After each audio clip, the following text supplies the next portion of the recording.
Property या SIP, जिन लोगों के पास पैसा है वो इन्वेस्ट करने के लिए सबसे ज़्यादा इन दो विकल्पों का प्रयोग करते हैं। लेकिन इन दोनों में सबसे ज़्यादा कन्फ्यूजन भी होता है कि क्या प्रॉपर्टी खरीदे या जो आपके पास पैसा है उसकी एसआईपी करे। इसी के बारे में आज की इस वीडियो में हम एक कहानी के माध्यम से जानने का प्रयास करेंगे और इन दोनों पहलू यानी कि प्रॉपर्टी और एसआईपी दोनों के बारे में डिटेल में जानकारी लेंगे। और मैं आपको भरोसा दिलाता हूं कि इस वीडियो के अंत तक आपको समझ में आ जाएगा कि प्रॉपर्टी और एसआईपी दोनों में निवेश करने के क्या फायदे हो सकते हैं और कौन सा फायदा आपको जल्दी करोड़पति बना सकता है। तो अभी वर्तमान में साल चल रहा है 2026 और ये कहानी है संजय की, जिसकी उम्र 28 साल की है, जो कि एक नौकरी पेशा युवक है।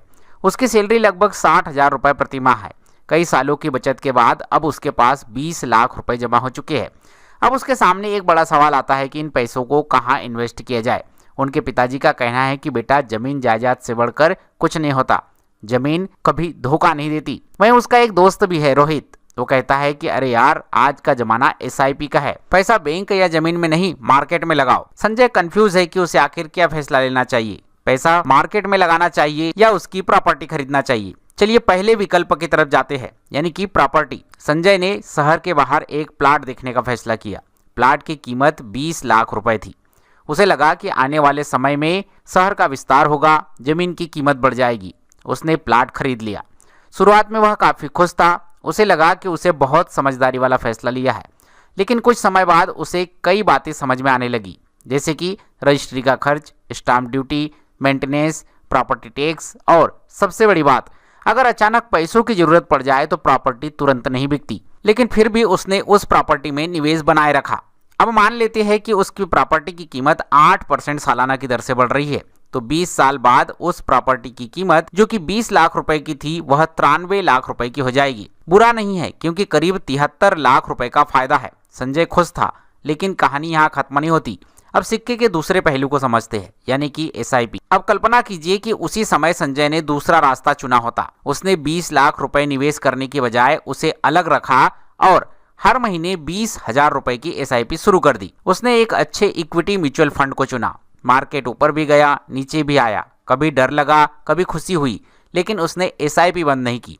हर महीने, हर साल, हर हाल में निवेश करता रहा। यही एसआईपी की सबसे बड़ी ताकत भी होती है, अनुशासन। समय बीतता गया, 1 साल, 5 साल, 10 साल, 15 साल और फिर आया 20वां साल। अब मानते हैं कि औसतन उसे 12% सालाना रिटर्न मिला, तो उसी एसआईपी की वैल्यू अब 2 करोड़ रुपए उससे ज्यादा पहुंच जाएगी, यानी कि प्रॉपर्टी की तुलना में काफी ज्यादा अधिक है। और यहाँ पर काम कर रही थी कंपाउंडिंग की जादुई ताकत, यानी कि जो पैसा आपको ब्याज पर मिला है उस पर और ब्याज मिलना, जिससे कि प्रॉपर्टी के मुकाबले एसआईपी का फाइनल अमाउंट बहुत ज्यादा निकल कर आता है। अब थोड़ा सा कंपाउंडिंग को भी समझ लीजिए। मान लीजिए आपने 100 रुपए कमाए, अगले साल आपको 100 रुपए नहीं बल्कि 100 प्लस पिछले साल के मुनाफे का भी रिटर्न मिलेगा, यानी कि अब आपका पैसा आपको खुद पैसा कमा के देगा। और जब यह प्रक्रिया 15-20 साल तक चलती है तो छोटा निवेश बड़े धन में बदल जाता है। इसी वजह से दुनिया के सबसे बड़े निवेशक समय को सबसे बड़ा निवेश साथी मानते हैं। लेकिन क्या एसआईपी हमेशा जीतती है? ऐसा नहीं है। कहीं पर प्रॉपर्टी जीतती है तो कहीं पर एसआईपी। इस सिचुएशन को भी समझिए। अगर आपकी प्रॉपर्टी किसी तेजी से विकसित होने वाले इलाके में है तो उसका रिटर्न 8% की जगह 12%, 15% या उससे ज्यादा भी हो सकता है। साथ ही आपको किराए की आय भी उससे मिल सकती है। कुछ लोगों के लिए यह अतिरिक्त कमाई का महत्वपूर्ण जरिया बन सकता है। वहीं दूसरी ओर एसआईपी में बाजार का जोखिम रहता है। मार्केट कभी कभी 30 से 40% तक नीचे भी गिर सकता है, जैसे कि हाल ही में कोविड के समय 50 से 60% तक मार्केट टूटा था।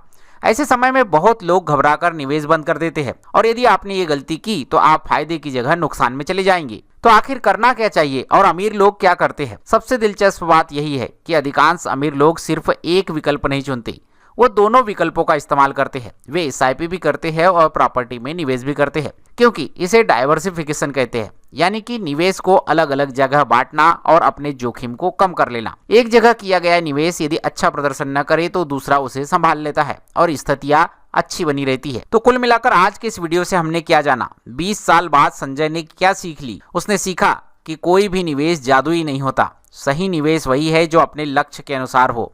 अगर आप कम पैसों से शुरुआत करना चाहते हैं, अच्छी लिक्विडिटी चाहते हैं और लंबे अवधि में बड़ा फंड बनाना चाहते हैं तो एसआईपी एक शानदार विकल्प हो सकता है। लेकिन अगर आप जमीन जायदाद के मालिक बनना चाहते हैं, किराए से एक एक्स्ट्रा इनकम कमाना चाहते हैं और लंबे समय तक संपत्ति होल्ड कर सकते हैं तो प्रॉपर्टी भी आपके लिए एक अच्छा विकल्प हो सकता है। तो अब जरा आप कमेंट करके बताइए कि अगर आज आपके पास 20 लाख रुपए हो तो आप क्या चुनेंगे, प्रॉपर्टी या एसआईपी या दोनों? अपना जवाब आप कमेंट बॉक्स में कमेंट जरूर कीजिएगा। और ऐसी ही आसान भाषा में फाइनेंस और निवेश से जुड़ी जानकारी आपको पसंद आती है तो वीडियो को लाइक, शेयर और चैनल को सब्सक्राइब जरूर कीजिएगा, क्योंकि यहाँ पर हम करते हैं पैसों की बात आपके साथ। मिलते हैं आपसे अगले वीडियो में, तब तक के लिए जय हिंद, वंदे मातरम।